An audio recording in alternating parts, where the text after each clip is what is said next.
What's your name? Hazel. What's your full name? Hazel Grace Lancaster. Why are you staring at me? Because you're beautiful. So, what's your story? I was diagnosed when I was 13. No. Your real story. I am quite unextraordinary. I reject that at the hand. You know, Gus talks about you all the time. We're just friends. I hope you realize you trying to keep your distance from me in no way lessens my affection for you. Gus, I'm a grenade. Hello guys, a very warm welcome to all of you guys. Sushant sir की last movie Dil Bechara का trailer अभी हाल ही में release हुआ है और लोगों ने उसे बहुत ज़्यादा पसंद किया है। सो गाइज, ये जो स्टोरी है इस फिल्म की, ये इंस्पायर्ड है एक हॉलीवुड की नॉवेल से। 2012 में रिलीज़ हुई novel The Fault in Our Stars से ली गई है ये स्टोरी।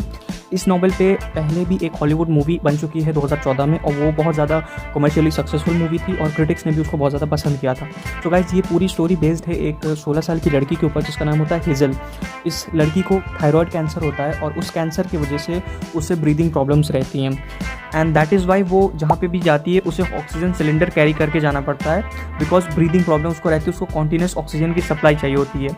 आपने अगर ट्रेलर देखा होगा तो जो लीड एक्ट्रेस हैं उनके चेहरे पे आप देखेंगे एक ट्रांसपेरेंट पाइप जैसा लगा रहता है कुछ। उस पाइप को बोलते हैं नेज़ल कैन्यूला।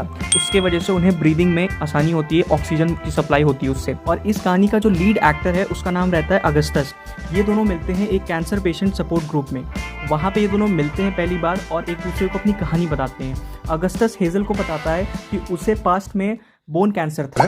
कुछ साल पहले मुझे ऑस्टियोसार्कोमा छू के निकल गया एंड उस बोन कैंसर की वजह से उसको अपना राइट लेग खोना पड़ा। उसको बोन कैंसर पैर में रहता है एंड दैट इज़ वाई उसे अपना राइट लेग खोना पड़ता है। दोनों की पहली ही मीटिंग में बहुत अच्छी बॉन्डिंग बनती है और वो लोग स्लोली दोस्त बन जाते हैं। इसके बाद कहानी आगे बढ़ती है और हेज़ल एंड अगस्ता एक दिन डिसाइड करते हैं कि दोनों की जो फेवरेट नॉवल है वो एक दूसरे को बताएंगे और हम दोनों को एक दूसरे की फेवरेट नॉवल पढ़नी होगी। तो अगस्ता हेज़ल को अपनी नॉवल बताता है एंड हेज़ल भी उसे अपनी नॉवल के बारे में बताती है जो उसे सबसे ज़्यादा पसंद रहती है। उस नॉवल का नाम होता है एन इम्पीरियल अफिक्शन। ये नॉवल एक राइटर जिसका नाम होता है पीटर वैन उसने लिखी होती है। ये नॉवल हेज़ल को इसलिए पसंद रहती है क्योंकि उसमें कैंसर से फाइट करती हुई एक लड़की की स्टोरी रहती है। उस लड़की के बारे में और उस लड़की के माँ बाप के बारे में वो स्टोरी रहती है उस नॉवल की। बट वो नॉवल बीच में ही एब्रप्टली ख़त्म हो जाती है।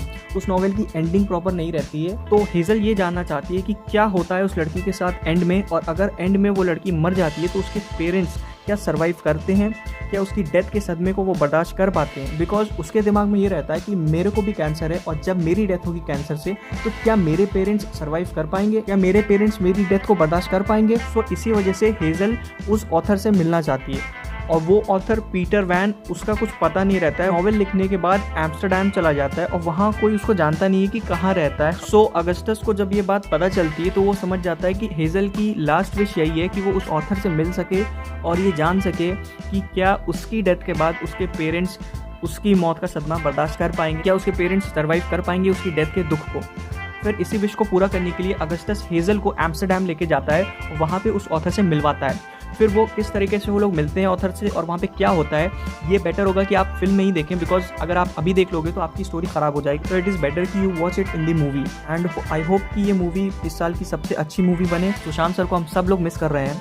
काश कि वो आज होते हैं अपनी इस मूवी के रिलीज पे और वो इस मूवी की सक्सेस को देख पाते हैं, तो कभी भी वो ऐसा स्टेप ना लेते हैं। बट अनफॉर्चुनेटली जो हो गया है उसको कोई अब बदल नहीं सकता है।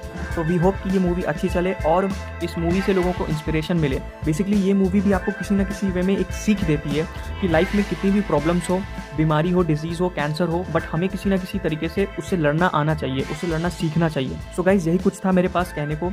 आई थॉट कि एक प्रॉपर वे में वीडियो बना के समझा दिया जाए कि ये मूवी की क्या स्टोरी है, क्या बैकग्राउंड है। तो अगर आपको मेरा एक्सप्लेनेशन पसंद आया हो तो और लोगों को भी शेयर कर दीजिएगा ये एक्सप्लेनेशन, ताकि लोगों को पता चले कि क्या बेसिस है इस मूवी का। हमारा एक नया चैनल है जहाँ पे हम बिना मिसलीड किए ऐसी ही इन्फॉर्मेशन को प्रॉपर वे में प्रेजेंट करना चाहते हैं। सो अगर आपको ये वीडियो अच्छा लगा हो तो लाइक कर दीजिएगा और सब्सक्राइब कर दीजिएगा। And thank you for watching this video guys, and I will meet you in the next video. Till then, bye bye and take care.